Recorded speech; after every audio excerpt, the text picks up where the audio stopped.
Selamat pagi adik-adik. Nah, senang sekali kita bisa sekolah minggu lagi pagi hari ini. Semuanya sehat? Wah, semuanya sudah siap sekolah minggu? Sudah mandi? Sudah berpakaian rapi? Sekolah minggunya nggak boleh sambil tiduran ya. Nggak boleh sambil makan. Kita mau belajar taat dan hormat kepada Tuhan.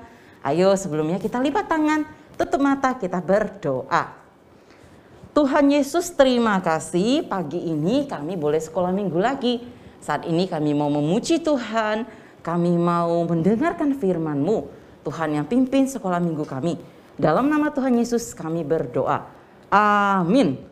Adik-adik sekarang langsung mengajak kita untuk bangkit berdiri, bersiap. Wah, adik-adik kita adalah pahlawan-pahlawan kecil, pemberita-pemberita Injil. Gak perlu takut waktu menginjili, karena apa? Karena Tuhan Yesus panglima kita. Dia akan memimpin kita, memberikan kekuatan pada kita. Kita angkat pujian, aku pahlawan kecil. Siap-siap ya.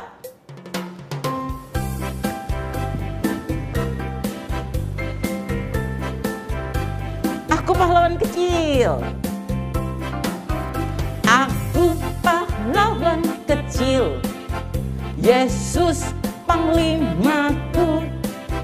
Tuhan pimpinlah kita. Siapakah lawan kita? Tidak ada. Aku pahlawan kecil.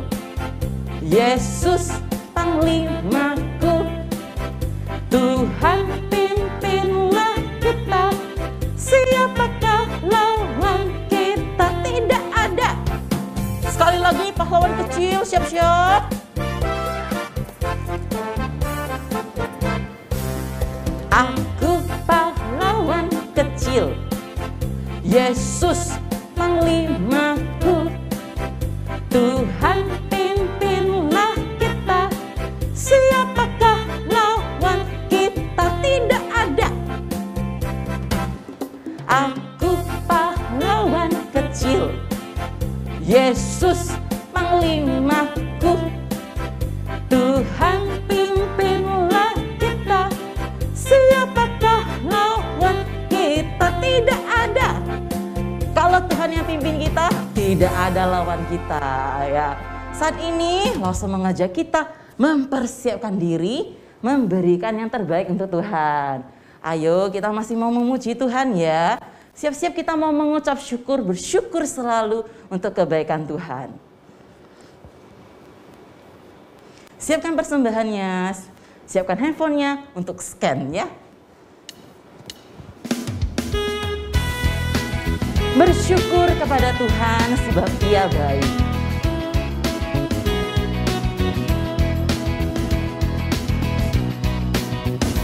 Bersyukur kepada Tuhan. Bersyukur kepada Tuhan. Sebab Ia baik. Bersyukur kepada Tuhan. Bersyukur kepada Tuhan. Bersyukur kepada Tuhan. Sebab Ia baik. Bersyukur kepada Tuhan. Kita mau terus bersyukur kepada Tuhan sebab Tuhan baik bagi kita, baik dalam hidup kita. Bersyukur kepada Tuhan.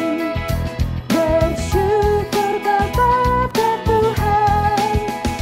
Sebab Ia baik. Bersyukur kepada Tuhan.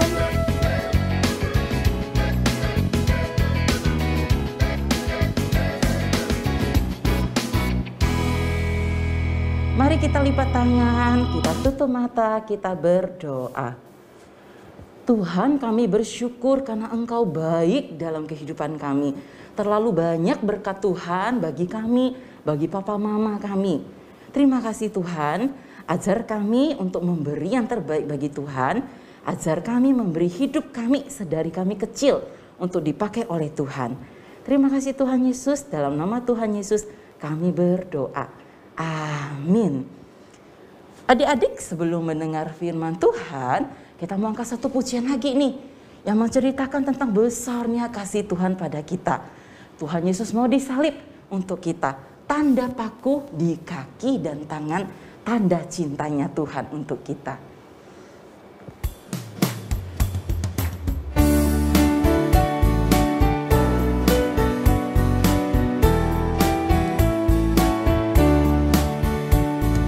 Tanda paku di kaki dan tangan, tanda cinta, tanda cinta, tanda tombak menusuk di pinggang, tanda cintanya Tuhan. Itu semua sudah Tuhan terima, guna semua yang mengikut Dia. Selamat orang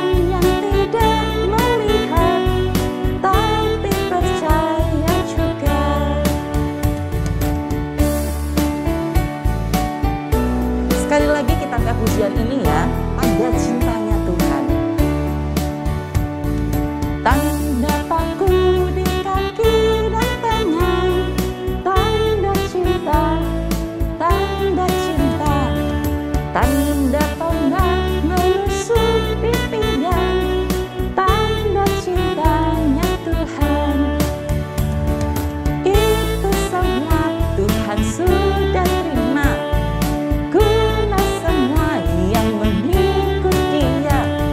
selamat orang yang tidak melihat tapi percaya juga. Sekarang kita akan mendengarkan firman Tuhan. Adik-adik duduk yang manis, jangan main handphone, jangan ngobrol-ngobrol. Sekali lagi kita mau hormat pada Tuhan. Ayo kita semua duduk yang manis ya. Selamat mendengarkan firman Tuhan. Selamat pagi anak-anak. Nah, sekarang kita berjumpa kembali ya dengan Lause Joyce di Sekolah Minggu Karis pada hari ini. Anak-anak, kali ini Lause mau ajak tebak-tebakan anak-anak. Ayo persiapkan diri kalian. Masih ingat kan cerita dari Lause yang lalu-lalu? Lause yakin anak-anak Sekolah Minggu Karis pinter-pinter. Pasti masih ingat.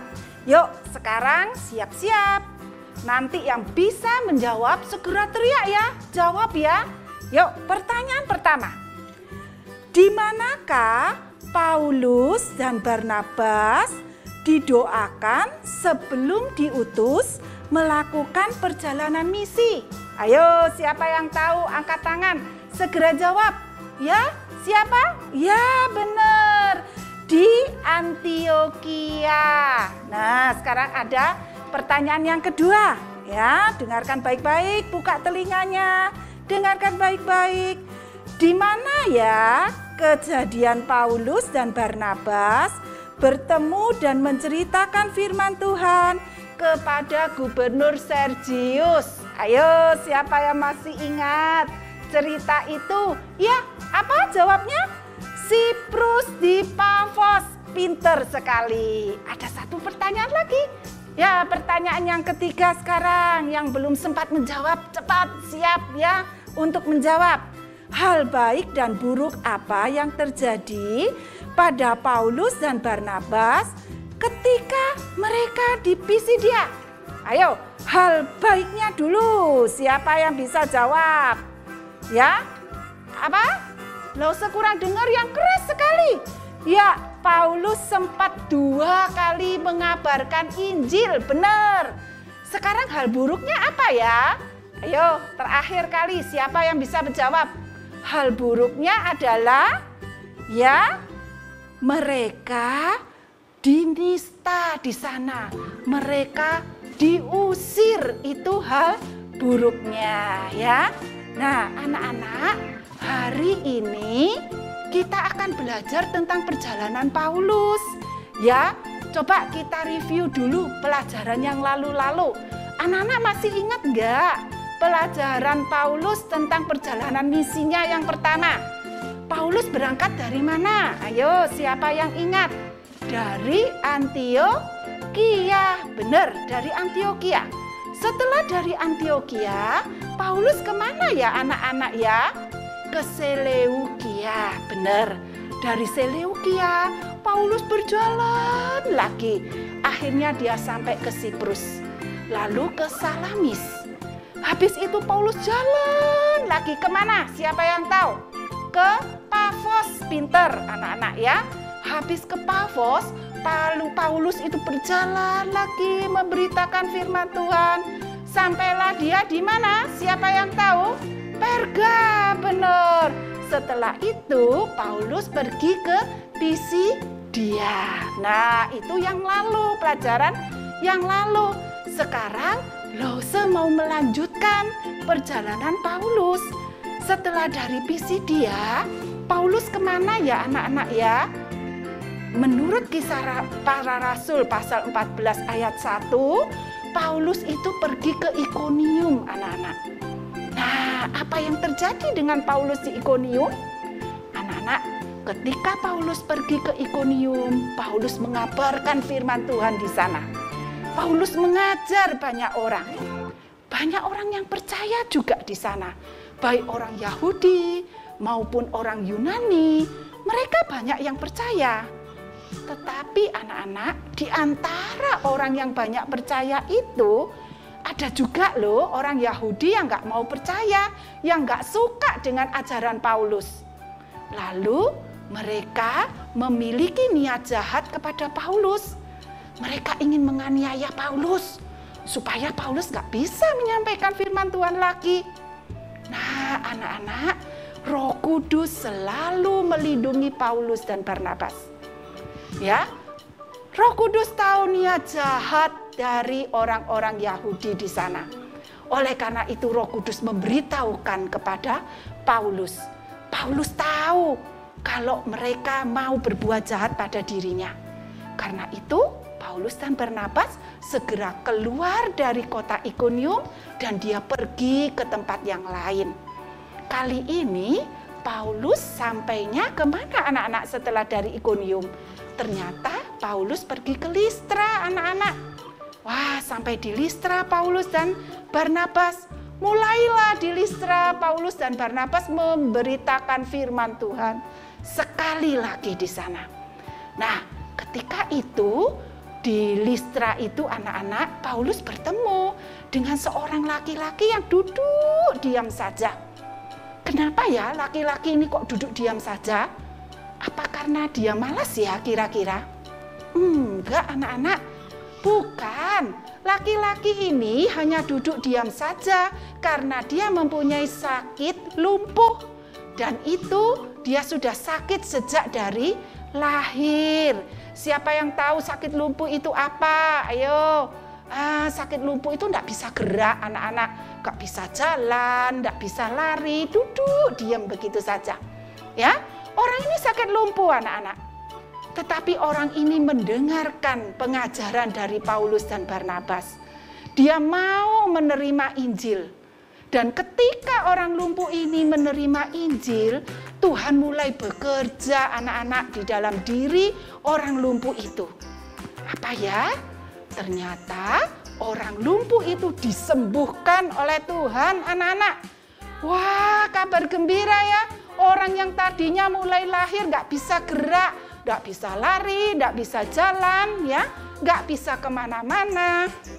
Sekarang karena dia percaya kepada Injil, dia mau menerima Injil, Tuhan bekerja dan dia sekarang disembuhkan anak-anak. Dia bisa berdiri, dia bisa berlari, dia bisa lompat-lompat. Sehingga semua orang menjadi takjub melihat, wah mereka kaget ya, ada mukjizat yang begitu besar. Nah anak-anak, mereka mengira bahwa yang menyembuhkan orang yang lumpuh ini adalah Paulus dan Barnabas. Sehingga mereka menganggap Paulus dan Barnabas itu seorang dewa anak-anak. Dewa yang dari langit turun ke bumi. Begitu ya. Sehingga mereka mulai menyembah kepada Paulus dan Barnabas. Mereka lalu mencari korban sembelian loh anak-anak. Mereka ambil ambil korban, ambil hewan disembelih, dikorbankan di depannya Paulus dan Barnabas. Bahkan mereka juga menyembah kepada Paulus dan Barnabas. Anak-anak, bagaimana ya reaksi dari Paulus dan Barnabas? Apakah dia senang dipuja-puja? Apakah dia senang disembah-sembah? Enggak, tidak anak-anak.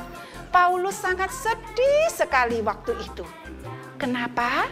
Dia sedih karena yang harus disembah bukan dewa, bukan manusia, tetapi siapa? Tuhan yang boleh disembah.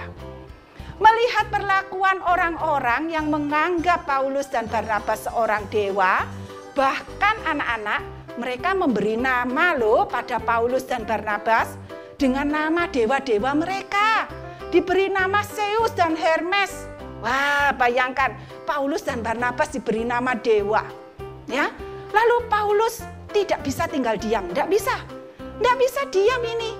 Saya harus bicara, saya harus mengingatkan kepada penduduk bahwa ini salah, katanya Paulus. Ya, lalu Paulus mengingatkan mereka, hei, jangan anggap kami ini dewa, kami ini manusia. Kalau kamu suka makan nasi, kami juga suka makan nasi. Kalau kamu suka ayam goreng, ya, kami juga senang. Kamu dicubit terasa sakit, kami juga kalau dicubit sakit. Kami manusia seperti kalian, katanya Paulus begitu ya. Jangan bilang kami dewa. Dan Paulus mengingatkan kepada penduduk agar apa? Buang dewa-dewa kalian, buang-buang. Jangan lagi menyembah dewa, karena itu adalah sebuah kebohongan. Gak ada dewa, itu bohong, kata Paulus. Dan Paulus mengajarkan kepada orang-orang banyak itu agar mereka tidak lagi menyembah dewa, tetapi menyembah siapa? Ayo, menyembah Tuhan, itu yang benar. Tapi sayang loh anak-anak, penduduk Listra nggak mau dengarkan Paulus, nggak mau dengarkan Barnabas. Mereka tetap ngengkel, mereka percaya bahwa Paulus dan Barnabas adalah dewa yang turun ke bumi. Sehingga mereka nggak mau dengarkan, mereka tetap menyembah. Nah, kelakuan dari penduduk ini membuat Paulus sangat sedih sekali. Lah kemudian Paulus mengoyakkan pakaiannya sebagai tanda bahwa dia benar-benar berduka karena penduduk tidak mau diajari yang benar. Tetap pada pendiriannya, yaitu menyembah kepada dewa.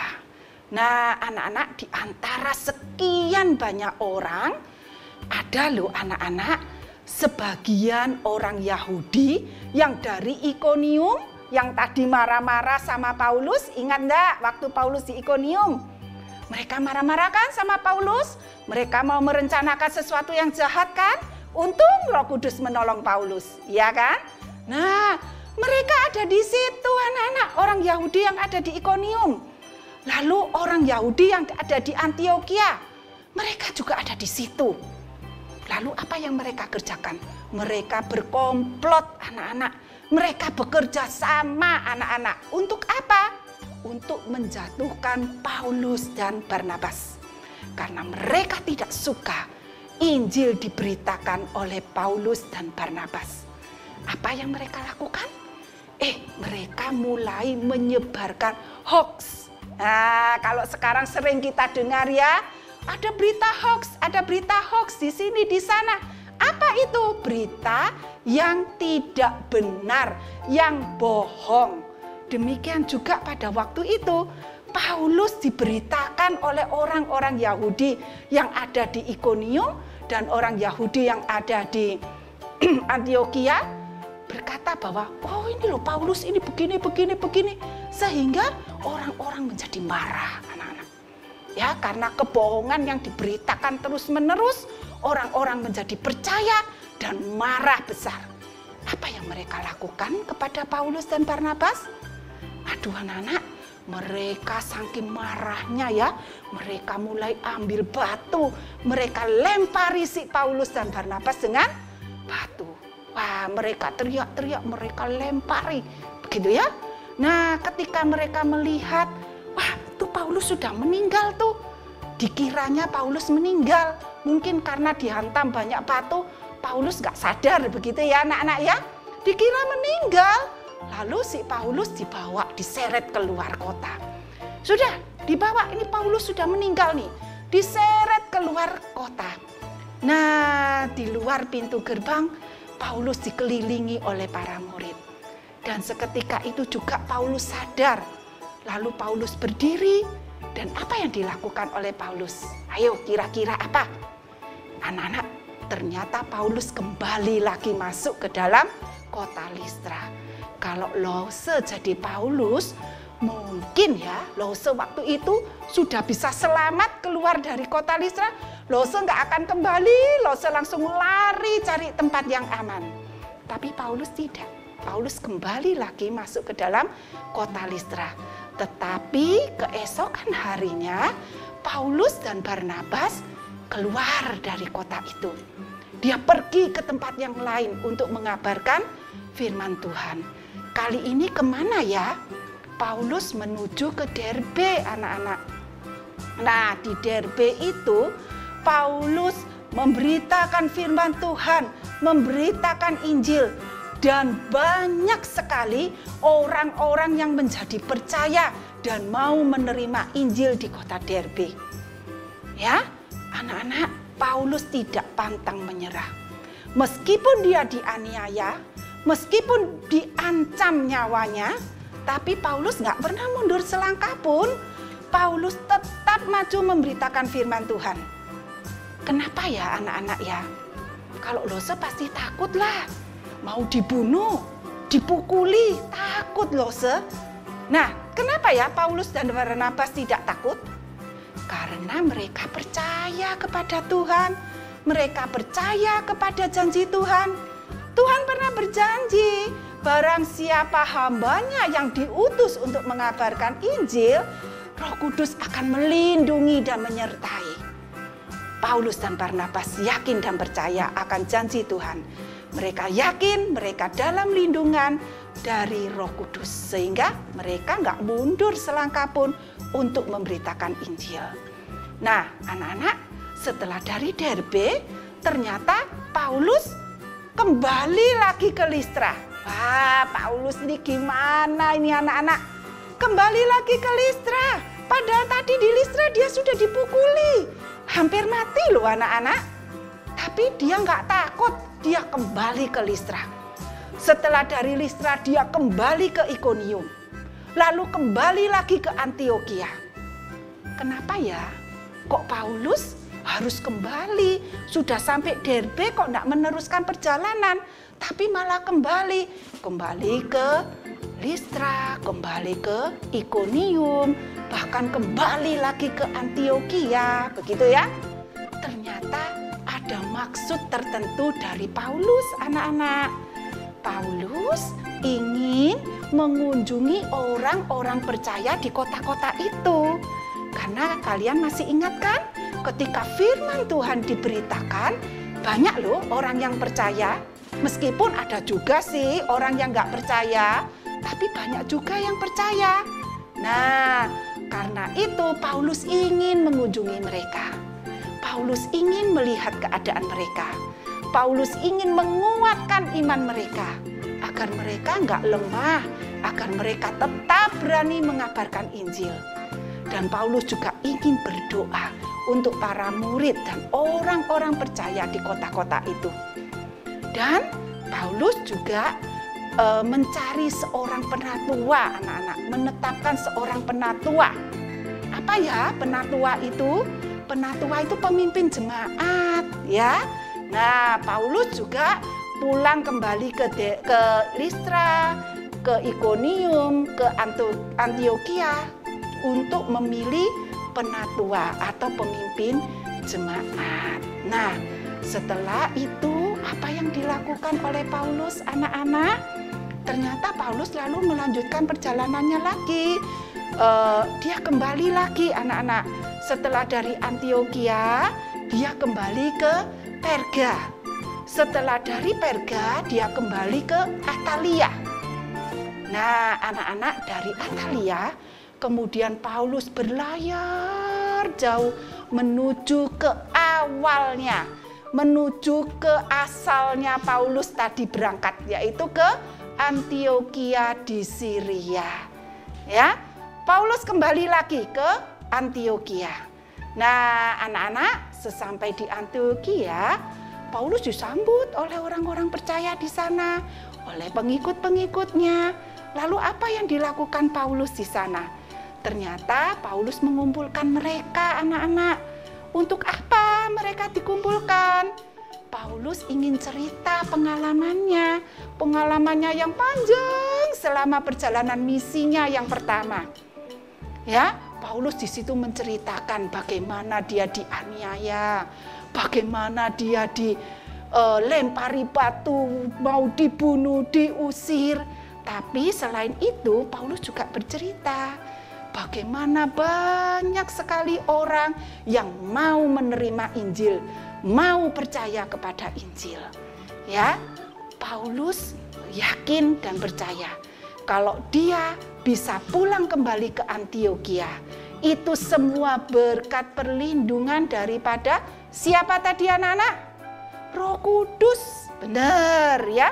Roh Kudus yang melindungi Paulus dan Barnabas, sehingga Paulus bisa kembali lagi ke Antiokhia dengan selamat, meskipun berkali-kali orang berusaha membunuh Paulus, orang berusaha menganiaya Paulus, tetapi sekali lagi Roh Kudus terus menyelamatkan mereka. Nah, anak-anak, Lose mau tanya nih, bagaimana seandainya anak-anak menjadi Paulus dan Barnabas, atau Lose menjadi Paulus dan Barnabas? Lalu Tuhan berkata, ayo sekarang kamu pergi, kabarkan Injil ke negara yang belum mengenal Injil, ke suku-suku bangsa yang belum mengenal Injil. Kira-kira jawaban kita apa ya anak-anak ya? Ayo jawaban anak-anak apa? Kalau Lose sih mungkin Lose akan pikir-pikir ya, aduh Paulus aja begitu ya, dianiaya, Paulus mau diancam, dibunuh, diusir begitu ya.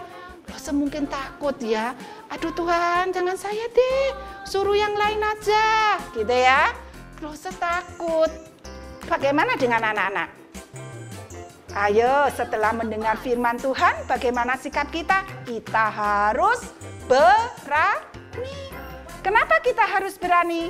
Karena ada satu janji Tuhan, yaitu Tuhan akan menyertai kita, menjaga kita waktu kita mengabarkan Injil.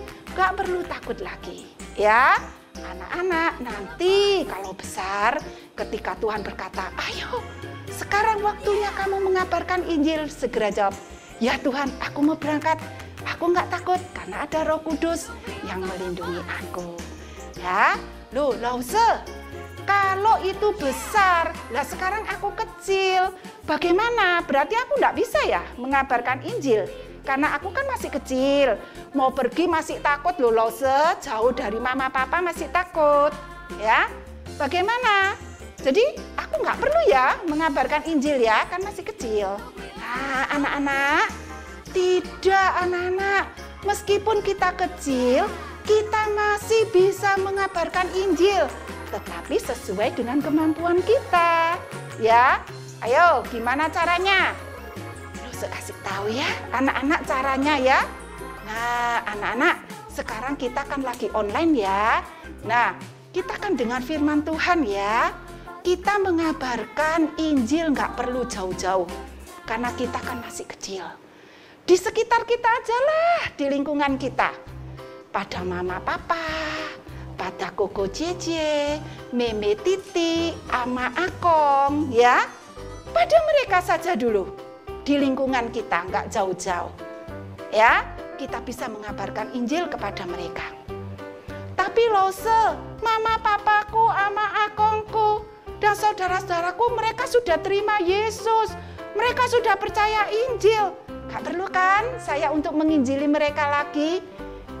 siapa bilang masih bisa kita menginjili anak-anak? Lose kasih tahu ya caranya ya. Nah, sekarang kita lagi online. Anak-anak semua pada dengarkan Lose cerita kan?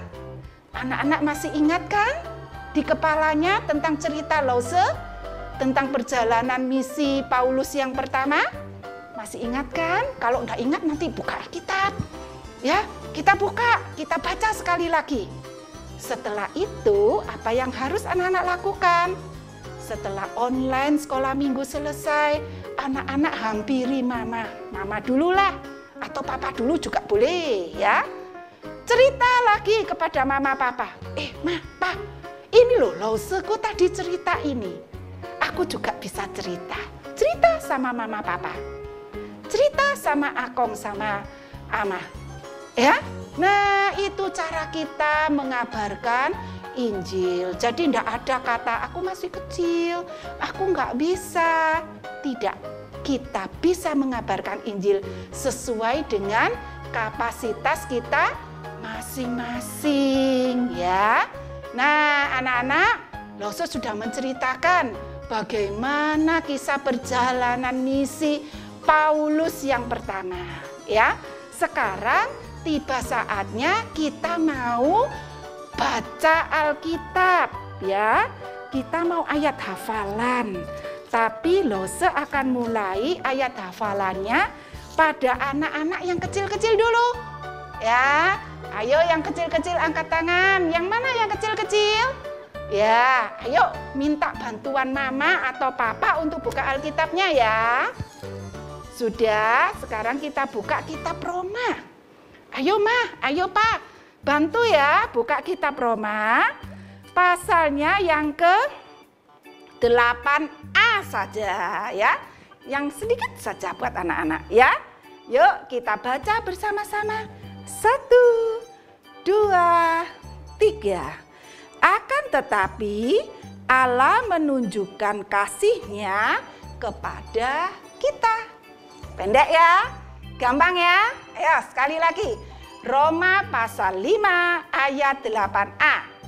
Akan tetapi Allah menunjukkan kasih setianya kepada kita. Nah, nanti setelah online, anak-anak hafalan ya, direkam ya, kasih ke Lose masing-masing.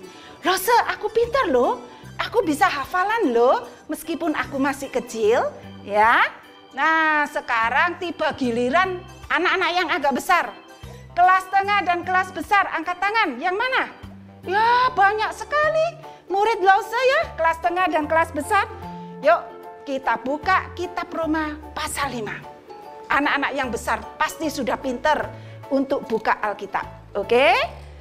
Pasal 5 ayat 8. Tapi bukan A, tapi 8 keseluruhan.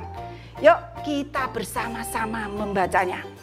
Akan tetapi Allah menunjukkan kasih-Nya kepada kita. Oleh karena Kristus telah mati untuk kita ketika kita masih berdosa. Sekali lagi, Roma pasal 5 ayat 8. Akan tetapi Allah menunjukkan kasih setianya kepada kita oleh karena Kristus telah mati untuk kita ketika kita masih berdosa. Ya, nggak panjang kan, gampang kan? Nanti setelah ini anak-anak hafalkan. Jangan lupa anak-anak rekam, kasih ke Lose ya. Supaya Lose tahu, wah murid sekolah minggu Lose memang benar-benar jempol. Bukan jempol 1, jempol 2 atau jempol lebih ya. Sekarang kita mau berdoa dulu. Yuk kita berdoa dulu. Kita mau mengakhiri ibadah pada hari ini. Lipat tangannya, tutup matanya. Dengarkan Lose ya. Tuhan Yesus yang baik, terima kasih kalau pada hari ini Tuhan sudah memberikan firman yang begitu indah ke dalam hati kami. Tuhan, tolong kami untuk mengerti. Biarlah apa yang ditanam oleh Lose pada hari ini benar-benar bisa bertumbuh, berbuah di dalam hati kami, dan kami lakukan di dalam kehidupan kami. Tuhan, beri kami keberanian untuk memberitakan Injil-Mu pada orang-orang di sekitar kami. Terima kasih Tuhan, kami serahkan kebaktian sekolah Minggu Karis ke dalam tangan Tuhan. Di dalam nama Tuhan Yesus kami berdoa. Amin. Anak-anak, jangan lupa ya, Lause tunggu rekaman ayat Alkitabnya, kirim ke Lause ya. Nah, sampai jumpa lagi anak-anak pada sekolah minggu yang akan datang. Halo teman-teman, tadi kita sudah mendengarkan firman Tuhan tentang perjalanan Paulus ke Ikonium, Listra, dan Derbe. Sekarang mari kita lakukan aktivitasnya. Pertama, kita ambil kertas yang ada tulisan passport and world traveler. Kita juga akan mengambil kertas yang ada tulisan negara. Pertama, kita ambil kertas seperti ini dan yang ini. Nah, kita tempelkan.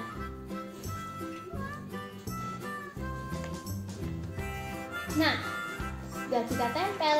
Sekarang kita ambil yang ada gambar negara-negara dan akan kita tempelkan seperti ini.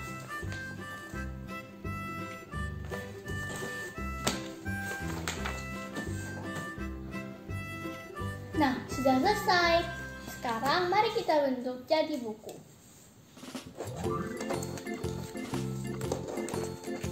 Nah, untuk membuat jadi buku, semua yang kita sudah tempel ini kita lipat jadi 2.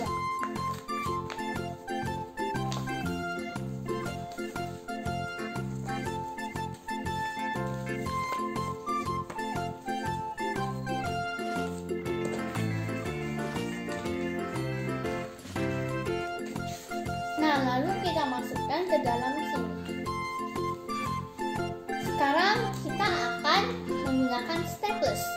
Nah, kalian bisa meminta bantuan dari papa, dari mama untuk membantu staples ya. Nah, sekarang sudah di staples.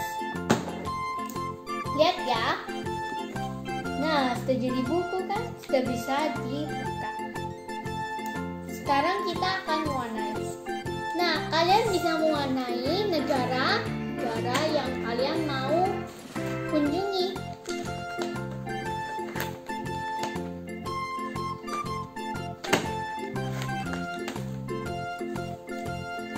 Misalnya, kalian mau ke Cina, jadi kalian mewarnai Cina.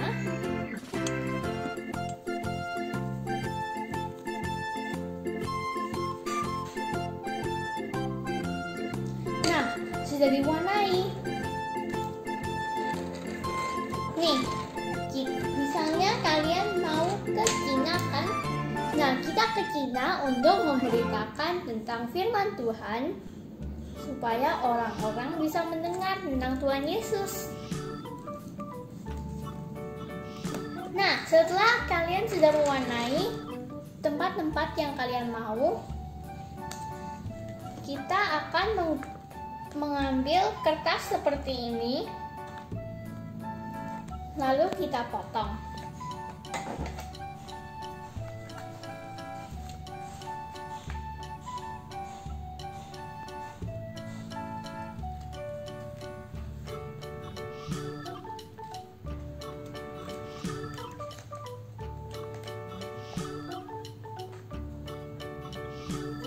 Nah, sekarang kita sudah potong. Mari kita tempelkan di negara yang kita mau. Mulai dari Cina. Kita akan menempelnya dengannya. Nah, kan sudah dilem. Nah, kalian bisa nempelnya di mana aja. Misalnya tempel di sini. Nah, sekarang tinggal satunya. Kalian boleh berapa aja ya.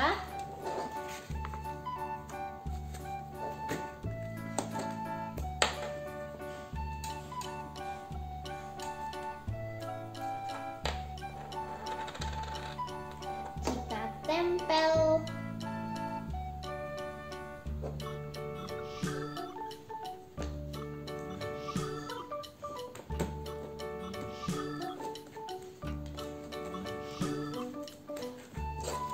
Nah, sudah jadi.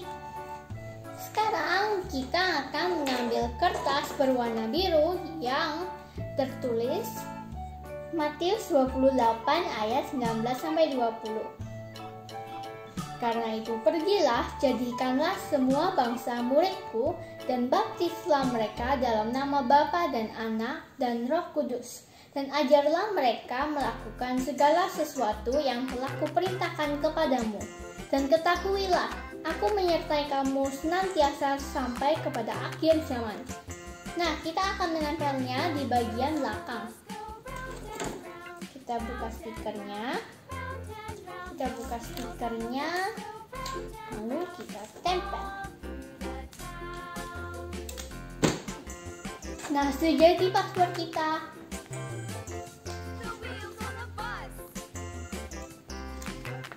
Dadah, Tuhan Yesus memberkati.